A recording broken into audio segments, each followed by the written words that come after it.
व्यापार खूब तरक्की करे, इंडस्ट्री खूब तरक्की करे, भय का माहौल खत्म होना चाहिए, तभी तो देश आगे बढ़ेगा। राहुल गांधी की जब सदस्यता गई आपने खुलकर सपोर्ट किया, लेकिन जो संजय सिंह के मामले में कांग्रेस जो है शर्तों के साथ ना करे क्या फर्क पड़ता है। देखिए पूरा का पूरा इन्होंने हमारी इतनी जांच करा ली, कुछ निकला। बस घोटाला बोले, बस घोटाला हो गया, कुछ नहीं निकला उसमें, सारी जांच करा ली। बोले स्कूल के क्लासरूम बनाने में घोटाला कर दिया, सारी जांच करा ली, उसमें कुछ निकला। फिर बोले बिजली का घोटाला हो गया, इतने 1000 करोड़ रुपए का, उसमें कुछ नहीं निकला। फिर बोले सड़कों के बनाने में घोटाला हो गया, उसमें कुछ नहीं निकला। पानी का घोटाला हो गया, उसमें कुछ नहीं। अब ये धीरे धीरे पता चल रहा है, कल सुप्रीम कोर्ट की सुनवाई आप सब लोगों ने सुनी कि ये पूरा शराब घोटाला भी फर्जी है। मैं तो शुरू से ही कह रहा था कि एक पैसे का कोई लेन देन नहीं हुआ। जज कल बार बार पूछते रहे, भाई कोई तो दिखाओ, एक पैसा तो दिखाओ, कहीं सबूत तो दिए। एक सबूत नहीं है इनके पास, एक सबूत नहीं है। तो पूरा का पूरा शराब घोटाला फर्जी है। थोड़े दिन के अंदर ये शराब घोटाला बंद हो जाएगा, एक और ले आएंगे। मतलब इनको पूरा टाइम, इनको केवल और केवल लोगों को एजेंसीज में और इन सारी जांचों में उलझा के रखना है। काम ना खुद कुछ काम करेंगे, ना लोगों को कुछ काम करने के अप्रूवर के बयान के आधार पर कल सुप्रीम कोर्ट में भी चर्चा हो रही थी कि इसको आधार बनाया गया और संजय सिंह को और उनके ये सारे सब कुछ खत्म हो जाएगा। सब कुछ कुछ है ही नहीं, सब झूठ है। कल संजय सिंह ने भी सब कुछ झूठ है, ये बयान झूठ है। तंग कर करके, टॉर्चर कर करके बयान लिए गए हैं, लोगों को जबरदस्ती कर करके बयान लिए गए हैं, सारे बयान झूठ हैं, कुछ है ही नहीं। लेकिन मैं तो ये कह रहा हूँ, अभी तो ये देख लेना, थोड़े दिन में शराब घोटाला खत्म, कहेंगे शराब घोटाले में कुछ नहीं मिला, फिर एक और नया ले आएंगे। कोई अंत थोड़ी है। नीयत खराब है इन लोगों की, काम करने नहीं देना चाहते। दिल्ली में इतने काम हो रहे हैं, आप भी काम करो ना। आपका बड़प्पन इस चीज में है कि केजरीवाल ने 1000 स्कूल बनाए, आप 2000 स्कूल बनाओ, आप 5000 स्कूल बनाओ, आपका इस चीज में बड़प्पन है। अगर हमने इतने मोहल्ला क्लिनिक बनाए, आप उससे 3 गुना बनाओ, इसमें बड़प्पन है। इसमें बड़प्पन थोड़ी है कि केजरीवाल ने 1000 स्कूल बनाए, अब और स्कूल नहीं बनाने देंगे इसको। केजरीवाल ने इसको अस्पताल बना दिए, अब और अस्पताल नहीं बनाने देंगे इसको। ये बड़प्पन थोड़ी है। ऐसे देश तरक्की थोड़ी करेगा। आप काम खुद नहीं करते, 24 घंटे केवल और केवल एजेंसी इसकी पार्टी तोड़ दी, उसकी सरकार गिरा दी, उसको जेल भेज दिया, उसको डरा धमका के अपनी पार्टी शुरू होते ही पॉलिसी विड्रॉ कर ली। क्यों विड्रॉ किया अगर सब कुछ सही था? और विड्रॉ करने के बाद आप उसको डिफेंड भी कर रहे हैं, और डिफेंड करते हुए आप उस दलदल में धंसते हुए चले जा रहे हैं। क्योंकि जैसे कर्म किए हैं आम आदमी पार्टी ने, अब वो पूरी चुनौती के साथ उनके सामने आ रहे हैं। यहां पे मैं स्पष्ट करना चाहूंगा कि कल राउज एवेन्यू कोर्ट ने अपने निर्णय में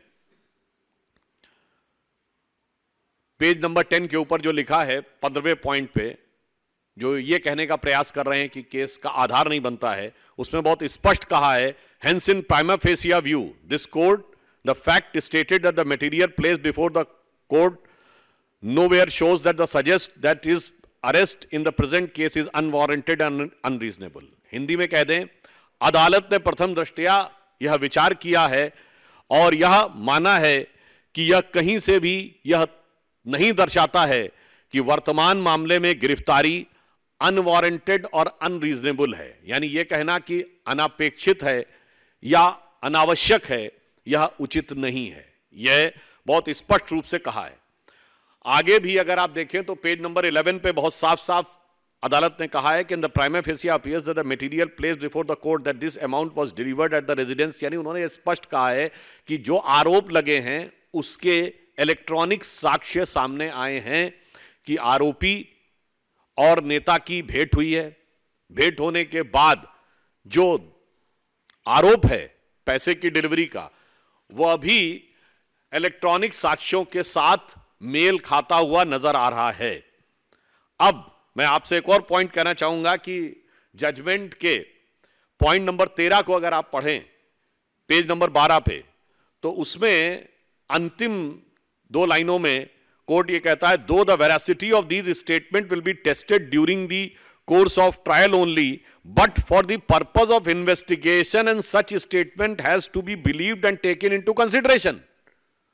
उन्होंने कहा कि वास्तविकता में दोष का निर्धारण जांच के बाद होगा, पर प्रथम दृष्टया जो साक्ष्य हैं वो विश्वास करने योग्य और कार्रवाई शुरू करने योग्य नजर आ रहे हैं। तो अब इसमें कोई किंतु परंतु का स्कोप नहीं है। आगे भी बिंदु क्रमांक 14 में कोर्ट कहता है the material placed before the court and its direct nexus with the activities pertaining to the proceedings of the crime and the present case by way of receiving the above amount of rupees 2 crores have been shown, his sustained and custodial integration appears necessary. अर्थात न्यायालय यह कह रहा है कि जिस प्रकार के साक्ष्य आए हैं उसमें पैसे के लेन देन को लेकर जो तथ्य सामने दिखाई पड़ रहे हैं उनके अनुसार यह हिरासत में रखकर पूछताछ नेसेसरी अर्थात आवश्यक प्रतीत होता है। मुझे लगता है कि अब इसके बाद जो आम आदमी पार्टी जो भारत की राजनीति में मूल्यों की राजनीति स्थापित करने का दावा करके आई थी, वो सबसे मूल्यहीन पार्टी दिखाई पड़ रही है। और मैं कह सकता हूं कि दिल्ली की जनता आज अपने को ठगा हुआ महसूस कर रही है। और इसके साथ मैं यह भी कहना चाहूंगा, अब एक के बाद एक नेता जिस प्रकार से उभरते चले आ रहे हैं इसमें, तो ऐसा लगता है कि दारू के दरिया में पता नहीं कितने डूबे और उतराए हुए हैं। और मुझे तो वो पुराने गीत की पंक्ति याद आ जाती है, एक निकल रहा है मंत्री, फिर दूसरा डिप्टी सीएम, फिर तीसरा संसदीय दल का नेता, और अभी आगे अल्लाह जाने क्या होगा आगे। तो मुझे वह पंक्ति याद आती है, जिसको देखो वही आज मदहोश है, आज तो ये दीवाना गजब ढा गया।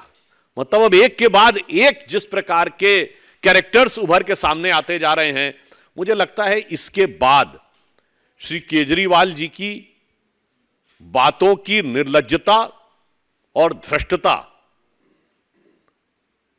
पूरी तरीके से जनता के सामने आ गई है। आम आदमी पार्टी